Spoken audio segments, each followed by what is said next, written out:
The worst jobs in a medieval army. Picture a medieval army preparing for battle. Knights inspect their armor. Archers string their bows. Banners rise above thousands of soldiers waiting for the order to march.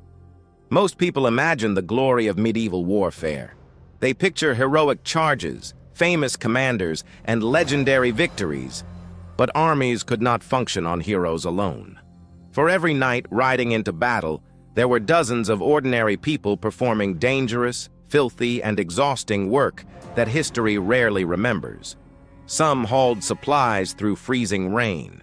Some buried the dead. Others cleaned latrines or carried messages across battlefields swept by arrows.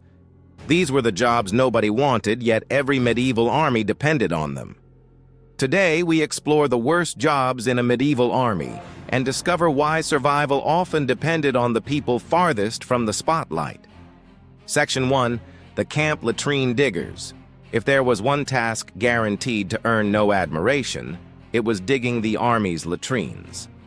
Whenever an army stopped for more than a night, trenches had to be dug well away from drinking water, kitchens, and sleeping areas. Thousands of men produced an astonishing amount of waste each day. Without proper sanitation, disease could spread faster than any enemy. The work was relentless. Digging began almost as soon as camp was established. When the army moved, new trenches had to be dug all over again. The smell was constant. The labor was exhausting. The workers received little recognition. Ironically, these unpleasant jobs helped save lives. Dysentery, typhoid, and other diseases could devastate armies far more effectively than swords. Good sanitation could mean the difference between a successful campaign and disaster. It was miserable work, but it was essential. Section 2. The Wagon Drivers. Moving an army was less about marching than transporting supplies.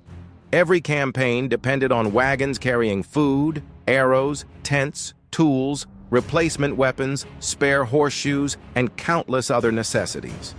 Without them, even the finest army would quickly collapse. Driving these wagons was anything but easy. Roads were often little more than muddy tracks. Heavy rain turned them into swamps. Broken wheels were common. Horses and oxen became exhausted. Steep hills could require entire teams of soldiers simply to push a wagon forward. And if the army came under attack, wagon drivers became prime targets.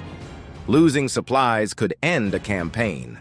An enemy raid against the baggage train often caused more damage than defeating soldiers in open battle.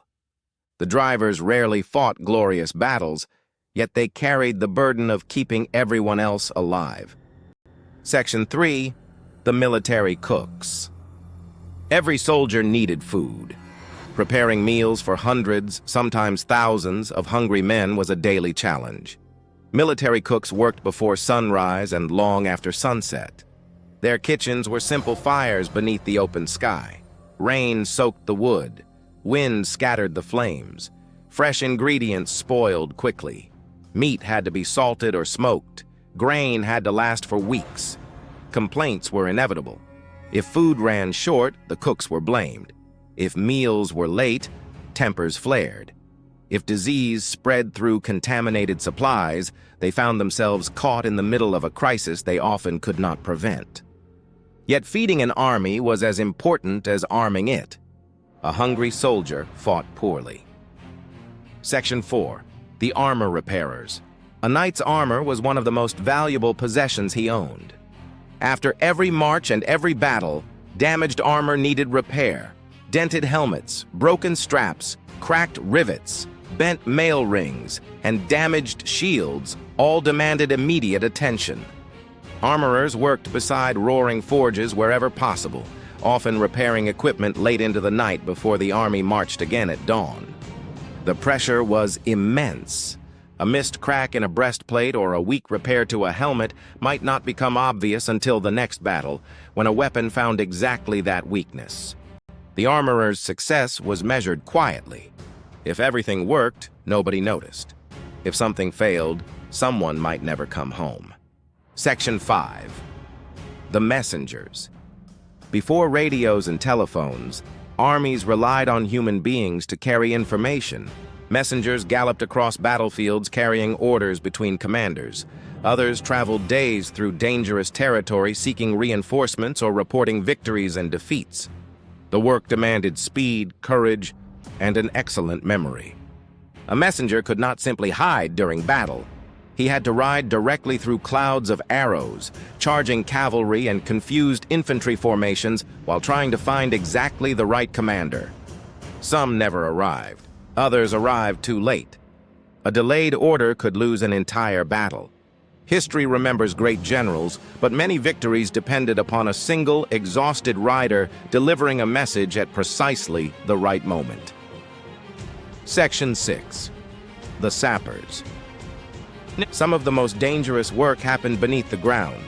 Sappers dug tunnels under castle walls during sieges. Their goal was to undermine the foundations supporting towers and curtain walls. Once the tunnel reached its destination, wooden supports held the roof in place. These supports were then burned, causing the tunnel to collapse, and hopefully, part of the wall above it. The danger was constant. Tunnels could collapse unexpectedly. Smoke filled confined spaces. Defenders often dug counter-tunnels, leading to brutal fights underground in darkness so complete that soldiers could barely see the enemy standing a few feet away. Sometimes the defenders flooded the tunnels. Sometimes they filled them with smoke. Sometimes they simply waited with weapons drawn. Few jobs combined physical exhaustion and mortal danger so completely. Section 7. The Surgeon's Assistants. Medieval surgery was not a pleasant profession.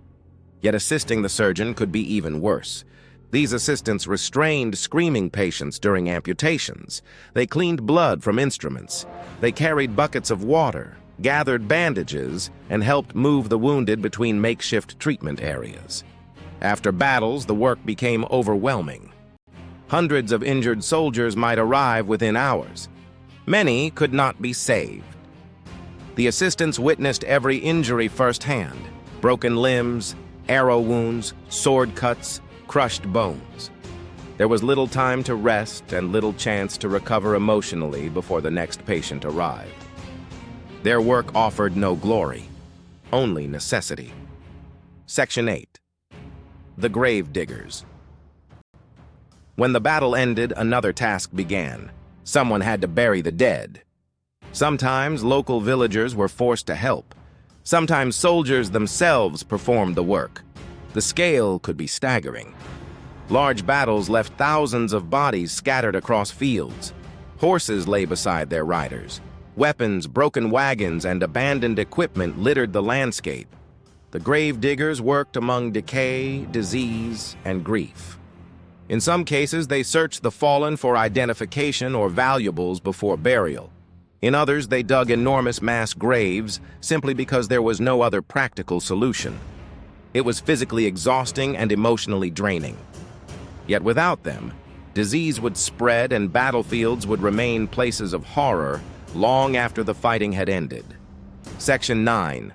The Foragers. An army consumed incredible quantities of food every day.